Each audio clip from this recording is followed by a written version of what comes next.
As South Africa goes into a more and more confused political state, we've got new players, some old new players, new parties, and one of those that is back in Parliament and making a lot of sense and a lot of noise in Parliament is leader of Build One South Africa, ex-leader of the Democratic Alliance, and a friend of our show, Musi Maimane. Musi, welcome. Welcome back to the State of the Nation. Thank you, Mike, and it's always a great privilege to be here. I genuinely enjoy our engagement, so I'm looking forward to our chat. Excellent. Let's start off with, you've been involved in a little bit of a fight, which I must admit hasn't got as much attention as it deserves. And this is the one with the Minister of Transport, Barbara Creecy. Just paying, I like this, a once-off taxi gratuity. Yes. But it's not of like 12 Rand 50. It's 408 million Rand. Yeah. You've picked up this fight. I suppose like the first question is, why have you been the only one that's picked up this fight? Well, that's the thing, right? I think we've hit a point where South Africa's money is being spent to pacify particular constituencies rather than, in fact, doing what it was designed to do. Now, I think taxis are an important public good. I think South Africans are reliant on them. It's a massive employer in the country. I think we can work better with the taxi industry to make sure taxi drivers are better trained, that the vehicles are safer, because this is an important thing for our nation. Except in this instance, all of this has been done in the taxi recapitalization program that has happened over a number of years, has had no success, no consequence. We still see not roadworthy vehicles. When you go to spaces where these taxis are meant to be scrapped off, they're not really being scrapped off because the money gets paid and then the same taxi gets back in the road, putting citizens in danger. And so I am a bit deeply concerned about the appropriation that then puts that kind of money into the taxi industry for a special for this gratuity and for a program that has clearly failed. Yeah. I mean, the taxi arrangement seems to be a lot like SAFA, the South African Football Association, where it seems like the worst of the people are running that organization and not for the benefit of the fans, i.e. in this case, the people who use taxis, or the players, which in this case, the taxi drivers. It seems to just be the top guys that run the show, and the people that are providing this vital service don't get to see any of those efforts. Money. I mean, you know, I have my views on SAFA. I certainly think Danny Jordan has done his time, and we need new leadership there because football is important. But getting back to the taxi bit, you know, the reality of it is, I always ask people this question. I say, it should be, if the taxi industry is the second highest employer in the country as a private entity, would you want your child to be a taxi driver? I mean, it should be at least a career pathway.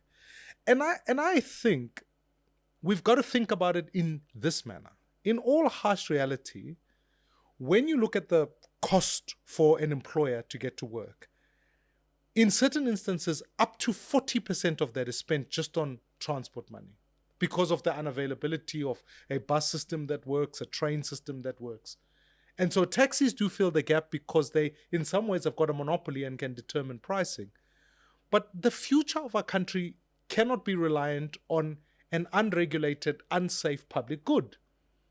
It must require us to think through, to say, how do we create an academy for taxi drivers so that they are trained on first aid, they are experts on rules of the road, and they see themselves in some ways as partners to society, which we can begin to pay UIF towards that. We can ensure that the way the payment structure between taxi owner and taxi driver is restructured in such a way that taxis are not rushing through traffic. And part of the reason is that they only make money on the extra load that they do. So the more extra loads they do, there's then incentive. So they drive like maniacs. So how do we ensure that we do that? And ultimately, in the industry itself, how do we integrate it as part of the public transport system? You and I should be able to get onto a taxi, onto a bus, onto the Gautrain, to the airport. We can't treat it as some separate thing. And so payment platforms need to work. This idea, I grew up on taxis, so I know this experience all too well. when all of you are collecting cash and handing it over to a driver for them to calculate rands and cents while trying to drive. It's mad. Whereas we've got smartphones, we've got technology that allows us to do tap-in payment points, make the industry safer. The way we're going about it at the moment is that this is a constituency. It is fairly well organized in that the taxi bosses, as we saw in Cape Town, can bring an entire city to ground. So they know their power. So what the government does is that instead of engaging that power and saying, how do we integrate it in planning? How do we move further ahead to create electric taxi vehicles, etc., etc.? There's much more we can do. Instead, they want to pay them off these lump sums to keep them at peace. And I just think it's just a smart bribery. So the big questions that most South Africans would ask, is the government scared of the taxi industry? I think they are. I really do think they are. I think they realize that it's a massive voter block.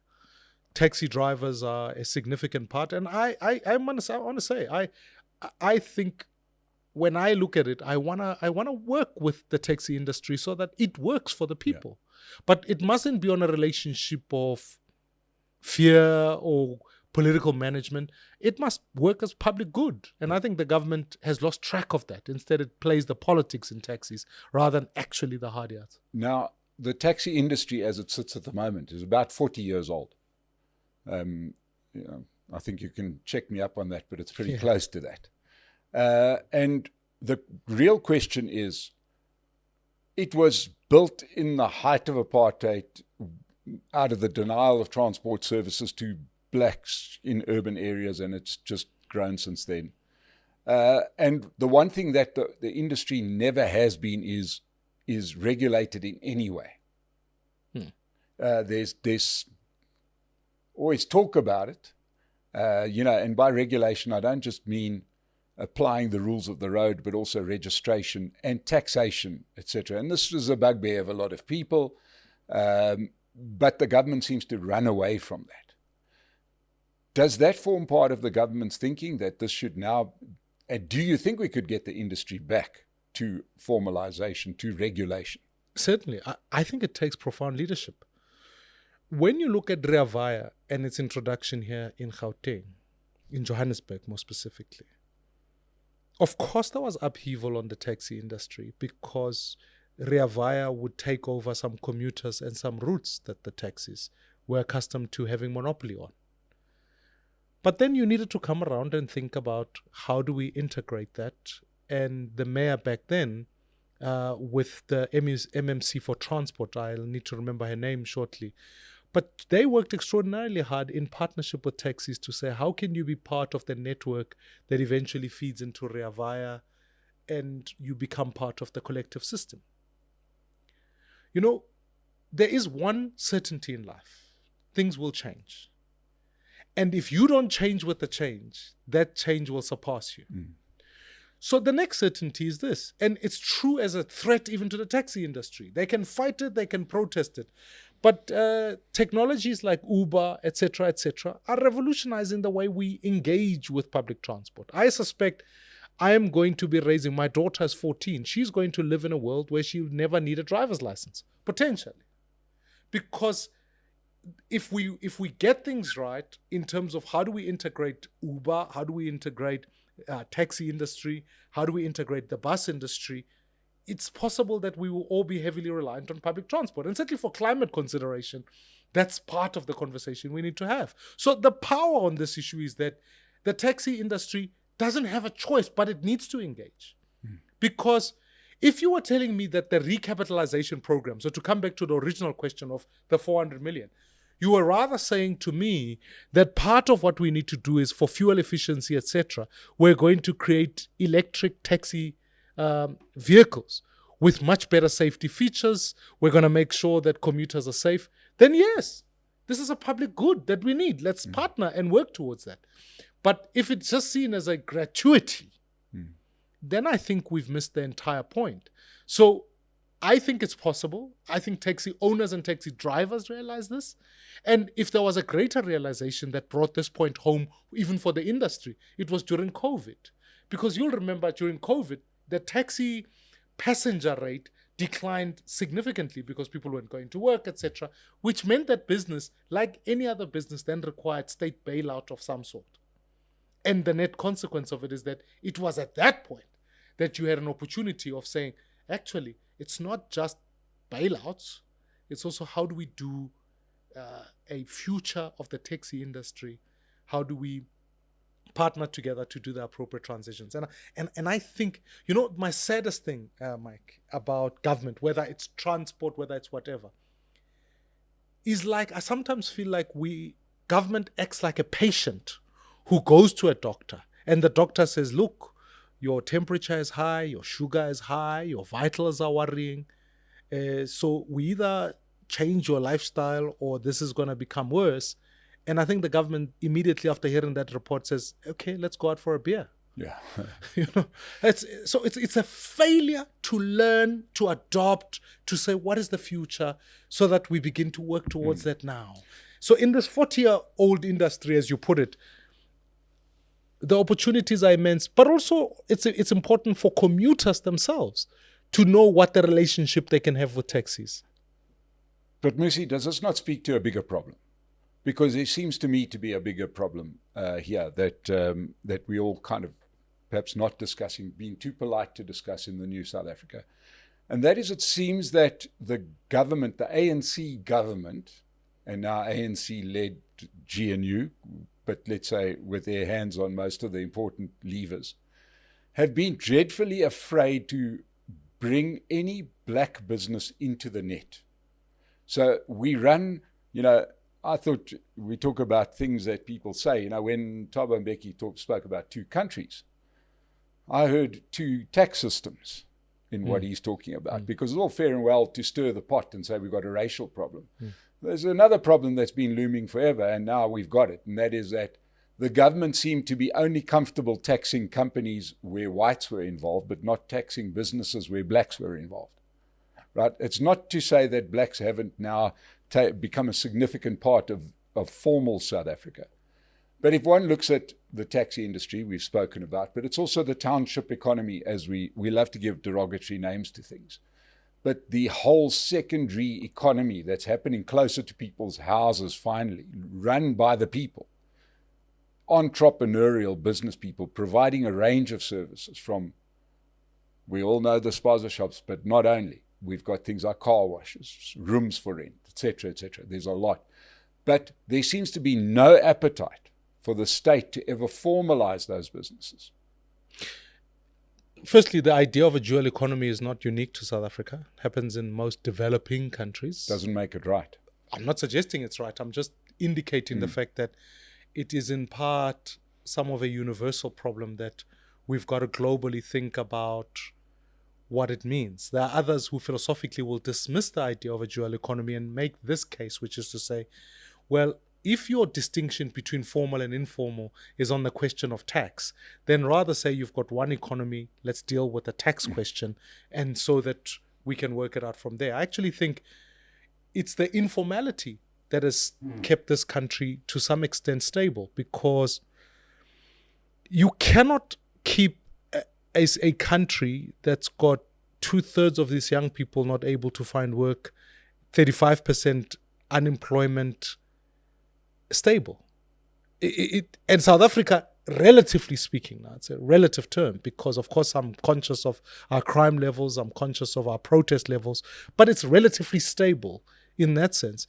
Part of it is because in the informality of the economy, there's a lot of people who are hustling and are putting food on the table for their families and doing all that work. Now, the $1 million question is, and there's a beautiful quote I heard in a series I'm watching on Netflix that says, you don't govern the country as you wish you had it, you govern the country as you have it. So to your point about the duality of the economy, I certainly have been one to say we can be far more effective at using special economic zones, which are tax zones, to enhance economies that are in historical townships as opportunities to semi-formalize, move them into the formal sector, help them become tax compliant, but make them competitive. So you and I need our wheels to be aligned in our vehicles. we could either find whatever is closest to us in a, whatever the area is, Sandton, whatever. Or if there was a much more competitive rate we could find in Alexandra, which is only a few kilometers further on, we should be able to utilize that service and go. So whenever people talk about the township economy, I say, no. So the mistake we can make is that we can talk about an economy in the township. Whereas I want to argue the case that there must be an economy from the township. Because the consuming of goods, the township economy in and of itself isn't big enough. Yes, there's rands and cents that circulate there, but it's not big enough. South Africa is not big enough, for argument's sake. We only have 60 million people. Imagine if a T-shirt maker from Dobsonville, Soweto, was able to sell their T-shirts online to someone in Sandton, and that could formalize that business. But further on, say I want to sell T-shirts to someone in Lagos or someone in Africa. Then you move from having 6 million in Soweto to 61 million in South Africa to actually 1.4 billion in Africa. You could become a T-shirt manufacturer for that. Now, my dilemma in all of this, Mike, is that we have a problem of ambition as a country. And so the perpetuating of the dualities has everything to do in some ways of keeping separate economies, managing constituencies, but really not being radical enough and innovative enough to say, what future do we want to see here? Yeah, I agree. But it raises two issues. And first I want to tackle some part of what you said, because the problem that we also have is that the tax base, and it comes out every year around budget time, right, which South Africa seems to be the whole first half of this year. But, this problem of 5 million taxpayers, we may have replaced what some of them look like, but it's still the same number as, that's like the one engine on the train, but the carriages keep on growing, that it's pulling along. I mean, that can't be sustainable. If you say that, we've got to find a solution, we can't just keep on kicking this can down the road. We've got to bring everybody into this. We need bigger engines, don't we, to run this train? Look, what we cannot debate, and this is my economics, if you want to know where I will put my hat on, the problem I'm trying to solve for is how do we move the poor to the middle class? That is the organizing question. The problem for Africa is that as you've got 2040, 1.4 billion people, how do you move 300 million of them to the middle class? That was the same question China had, as it so happens. To say, if we head towards 1 billion, if we don't move people from poverty to the middle class, people will die. That's the existential threat here. So South Africa has the same problem. And my view is you cannot dismiss certain aspects that help people move through the pathway of development. The first is, why is some of our education, particularly in quintile 1 and 2, which are poor schools who historically still sit in historical townships, because all of us live in a township. Let me make that point. Whether that township is Sandton or Alex, it's still a township. It's zoned that way. So my question is, why in historical black townships, as the apartheid legislation put forward, schools in those communities are still in some instances from an infrastructure point of view poor? Even some of the schools that have been recently built, I can take you to Tembisa, and you look at that school and you think to yourself, this is as expensive a school as any other public infrastructure, but its quality is poor. Yeah. It is, for me in that instance, a complicit act that keeps people in perpetual poverty. Yes. So let's deal with the question of education. I long for the day where you can have unbelievable semi-private schools in townships. And it's possible. Why? Because the land is cheap. The government already owns the land in that space. If you improve the infrastructure, add quality teaching in there, you could radicalize the community. That's on one aspect. But the second aspect is, if you use special economic zones, which is what I've argued for, certainly around those, you create the tax incentives for people to put infrastructure there. The internet in any place is exactly the same internet as we have. So why are we not setting call centers right close to where people work and live? I suppose there's a bigger question, and that is, you talk about dragging people out of poverty. We've got 3 examples where in the last generation, the last 30 years, since we've gained independence, India, China, Southeast Asia have dragged, in each case, upwards of 300 million people in each of those regions out of poverty by doing the same thing. And that is by getting government out of the way of business. In each case, it's been identical. By the government stopping the control of the economy, right? And we've got it in South Africa where if you want to start a book, that formal business we're talking about, you better have a couple of lawyers and accountants on hand because you can't just run a business in South Africa because the government has to dictate everything. There's a yes and no sense to that. I mean, the Chinese economy has got a very strong hand of government that sits within it. Although they run a fairly capitalist economy, part of what their government has been able to do is offer certain key industries so that those economies can grow. I rather look at the Asian tigers and look at that as a model because those have run quite effective developmental states. And part of it is saying the role of government is to set a particular framework to say, as a South African economy, here are some of our competitive features. And we're going to make sure that we give the appropriate incentives for people to come and play within our competitive sectors. Because there are certain things we're not going to be able to do as a country, simply because maybe climate is wrong, our skill level isn't right, whatever. But let's figure out what sits for us. We have unbelievable biodiversity. How do we maximize that? If you go to communities on the coastlines of even the Western Cape, the Eastern Cape, why are those industries not becoming such an inclusive place so that a small fishing industry can begin to grow? Why is there the lack of tourism that begins to speak to some of that? We've seen the revitalization of Soweto and Vilakazi Street, how that's uplifted those businesses there, whether it's Sakumzi or whatever, some of the businesses, 1941 and others that sit in those streets have been uplifted because suddenly you've enhanced the tourism business. But so that's on one component. The other component is to say, how do we build new cities? For me, part of the long-term journey of South Africa is to identify these tracts of land for us to be able to go, actually, rather than us urbanizing by urban sprawl. So that's just saying, let anyone come in and set up in the periphery of a city by putting up a shack and then you have urban sprawl. Actually, let's be intentional and build cities. And I saw this in Malaysia work incredibly well because suddenly you create public-private partnerships where people can come in and say, I can invest in this new city, put up new infrastructure and direct.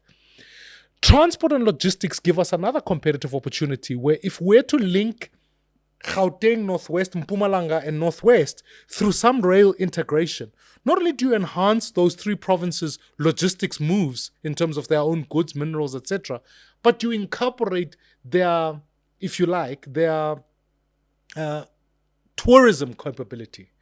When last did you go to Mpumalanga?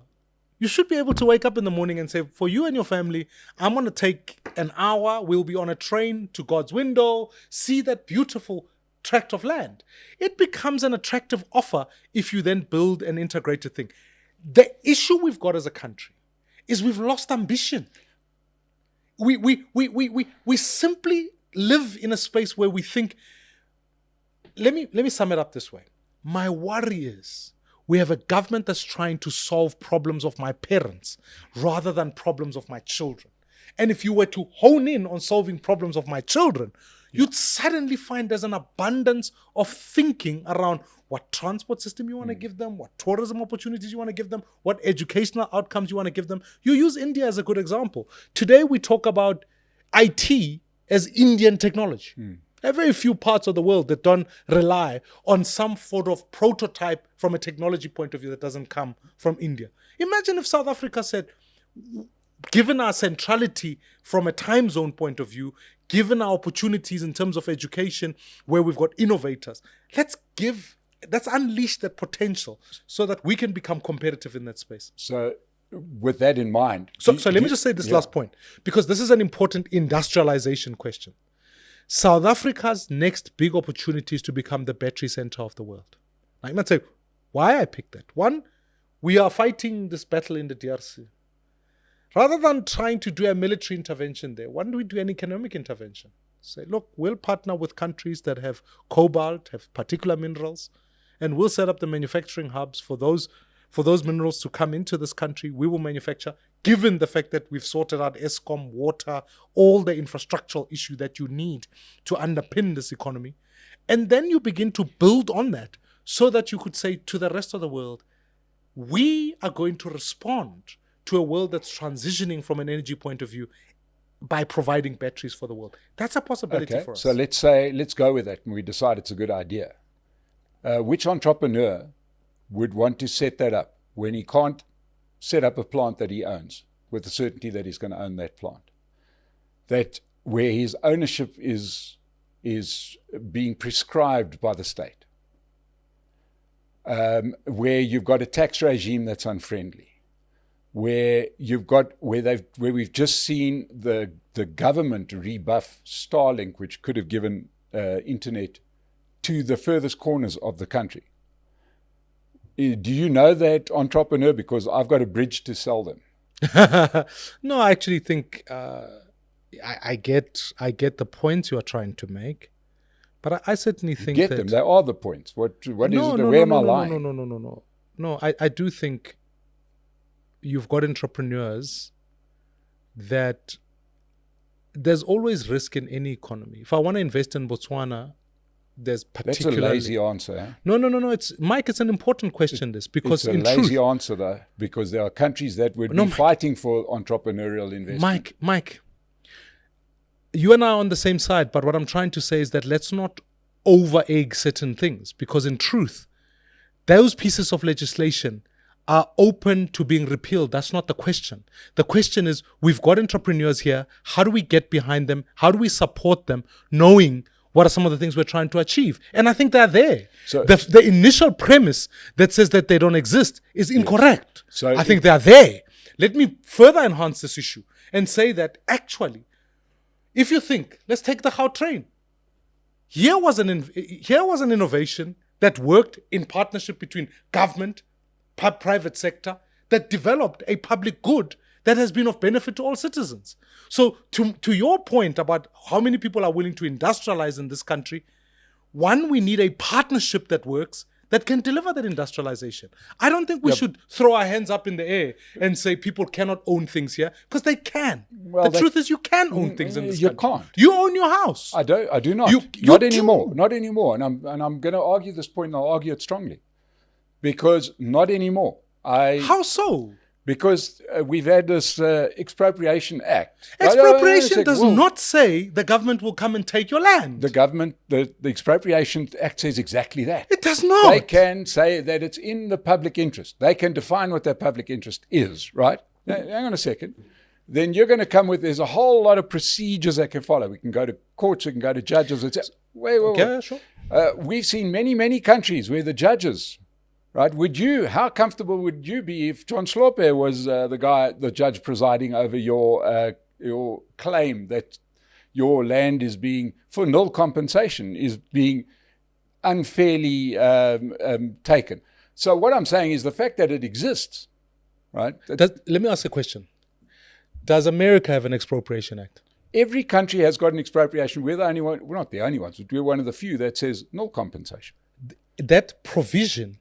That particular provision, because in actual fact, let me say this. I may not agree with all the aspects of expropriation, but let's not say what it does not say.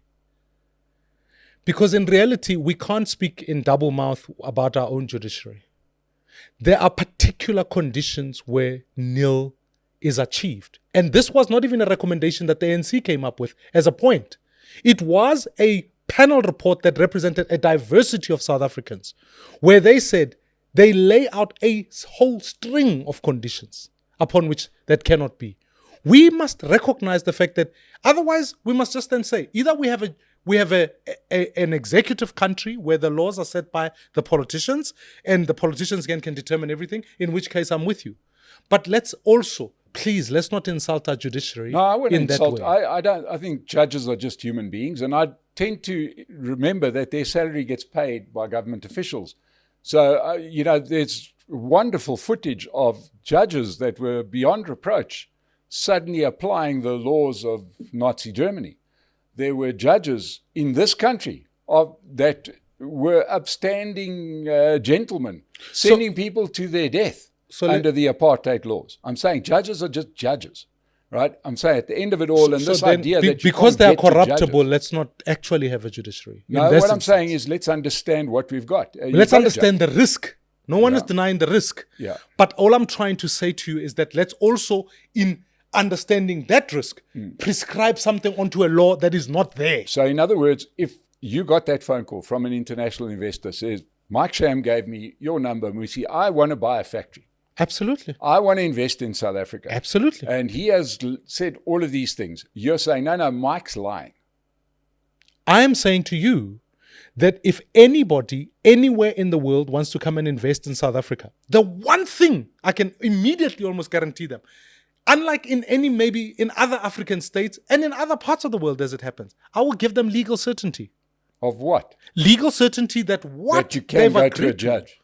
They will be able to get legal reproach. Their tax will be regulated. They will know upfront what they're investing into. Okay. And it is absolutely possible for you to have complete ownership of land you purchase in this country.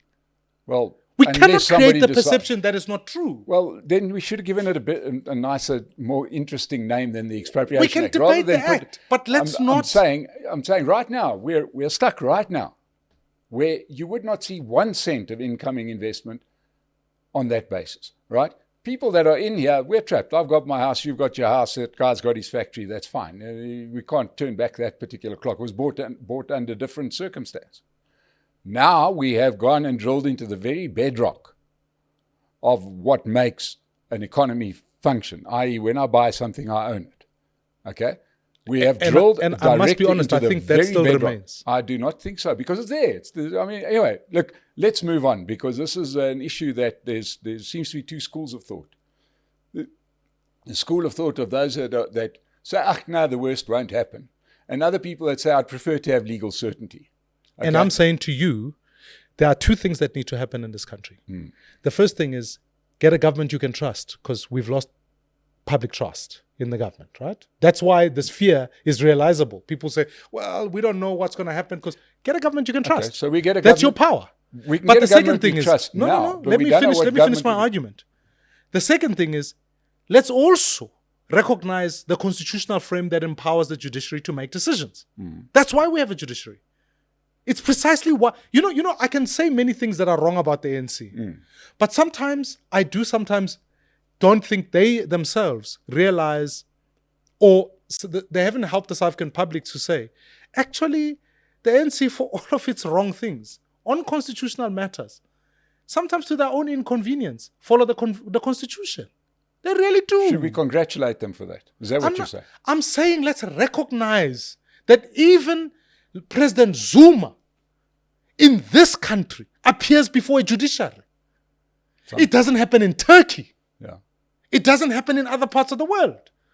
A president goes to court. That's the strength of the South African judicial system. And I think we mustn't, I'm worried that sometimes we get into fear-mongering and then we throw everything that is sometimes good about this country out with the fear bathwater. You see, I would love to follow your passion, but I've seen Zondo Commission come out with reports and our judicial system do nothing about it. It's not the judiciary. Who is it then? It's the National Prosecuting Authority. Is that not part which of the forms system? under the justice system, which is a politically justice minister. Okay. Then yes, you have an ANC government that hasn't followed through on the recommendation of Judge Zondo. 2 minutes ago, change we were the giving them government. credit. Okay. So that's what I'm saying. I'm saying in that particular case, a good year, bad there. Any system's going to have good year, bad there. Any country, right? I'm saying that let's just say we make Musi Maimane president. I'd be very happy with that, right? That doesn't say that the guy that succeeds you isn't Julius Malema. And therefore we write laws to protect everybody. Yeah, but the laws at the moment, okay, we've picked up on the one, but I want to move on from this because I think that, what really concerns me is we're sitting with a budget crisis. And this seems to be moving in real time. The budget vote is due in the next couple of, in short order. And the ANC seems to be committed to pushing through VAT increases because they don't want to cut costs. that seems to be absolutely the way they go. Where do you stand on the budget proposals as put forward by our Minister of Finance? Yeah, I was very deliberate. I said, firstly, we're not going to endorse a VAT hike. Mm-hmm. And secondly, I have gone to the extent where the budget is a 3-year cycle. And I've said quite intentionally, let's do a number of things that are important. And this is where, Mike, I think part of the work that we're fighting as Build One South Africa, I want to talk about here now. The first is, we said the budget, let's look at it in a multi-year process, 3-year. What happens in year 3 is a fictitious thing. So we've got to think about what decisions we need to make now that will resolve in year 3. So for example, South Africa's childbirth rate is declining, which means that the child grant is going to have to be thought through differently relative to the pension grant. That's about thinking about that year 3 conversation. So what decisions do you need to make now that maybe change the picture of that? The second proposal we looked at was to say, let's halve the cabinet, because you've got the most bloated executive you can find. But I'm also careful not to ask someone, because what is the VAT projected income? It's 16 billion rands. So let's solve for the 16 billion rands whole. Cutting the cabinet doesn't do that. But what cutting the cabinet does is that it says we take that money, which is a few hundred million, and direct it to 3 institutions. The one is SARS. Now in the budget, SARS have been given some additional funding. The second is the NPA, because I raised this point about the NPA's capacity. We want a strong NPA. And the third is the SIU. So let's allow the funding of those so that we stop the rot of corruption. Corruption is adding profound inflation on what we do, on the purchase of goods in this country. The most crucial issue is that, as I've spoken earlier, what are the growth initiatives that we need to think about? And I've spoken about rail and logistics. I've spoken about tax incentives for SMMEs. I've spoken extensively about what we do about helping the entrepreneur in this country, whatever the entrepreneur comes from. That's important. Now, how do we get the 16 billion rands offset in the short term, which is the immediate term? In the budget item, they've included a bumper increase on the National Empowerment Fund that moves that fund from 1.5 billion to 20 billion rands. Now, I have no problem with investing in communities that are historically disadvantaged. Where I do think is a problem is that 1.5 billion rands, capacity to raise that to 20 billion rands on fictitious numbers do not work. You can't say we'll go from 10,000 jobs to 100,000 jobs magically overnight. That doesn't work. So what you need to do is ensure that in principle, that fund can be, one, it's a duplicate fund. I think the IDC is doing some work. I think provinces like enterprise propellers, etc., do the same amount of work.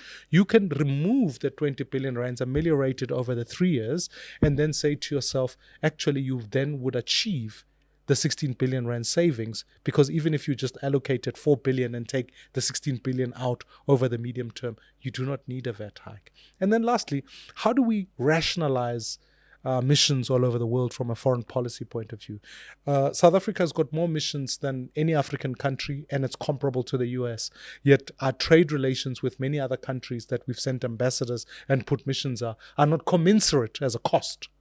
Right? So I would reduce those for the sole purpose. And we've come to some agreement. I must speak to you now because I've just had a recent engagement with the ANC. And I think there's a lot of thinking around some of the work that we've put forward that says, can we adjust for this purpose? So I think you will see, and I will take the bona fides of this. And if I'm wrong, trust me, this battle will carry on.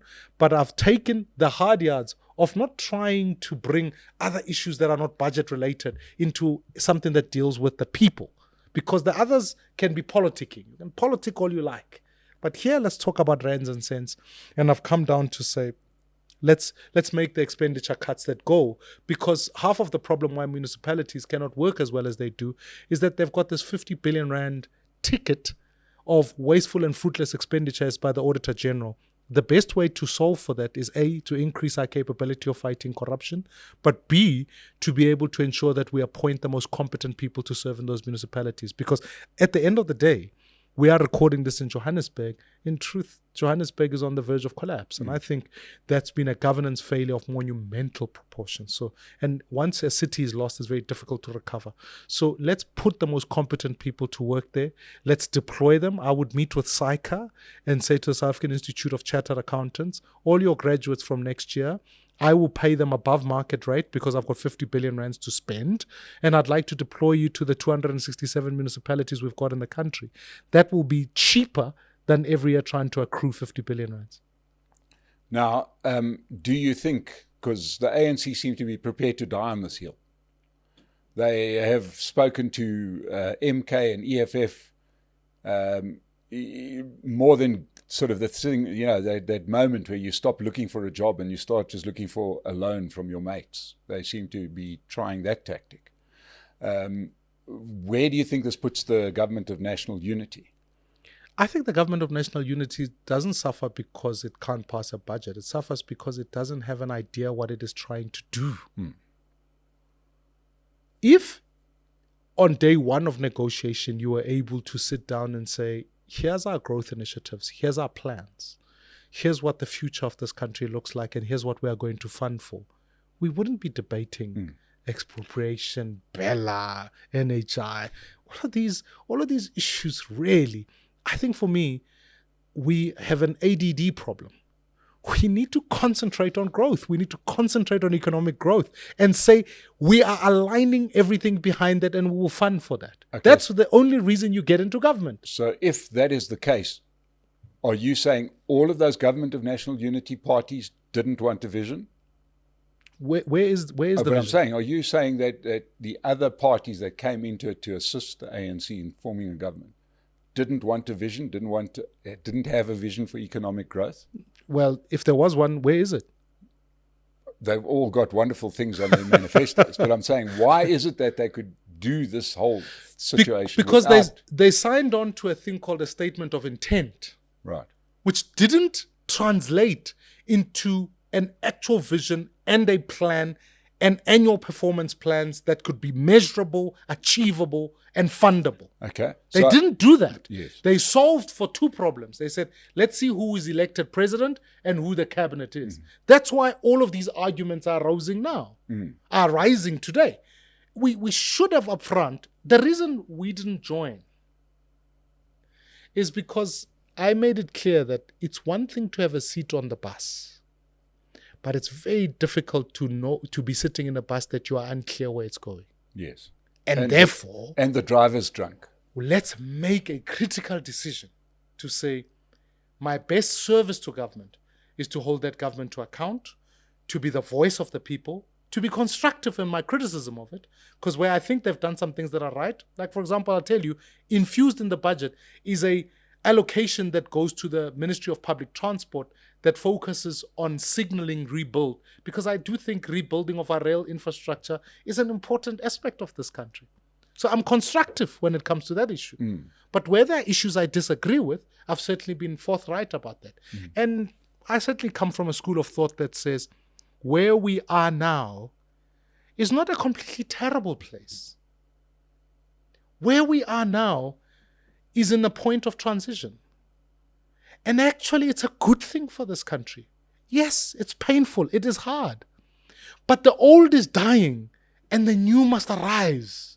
So I am driven by just that. And may we not die with yesterday.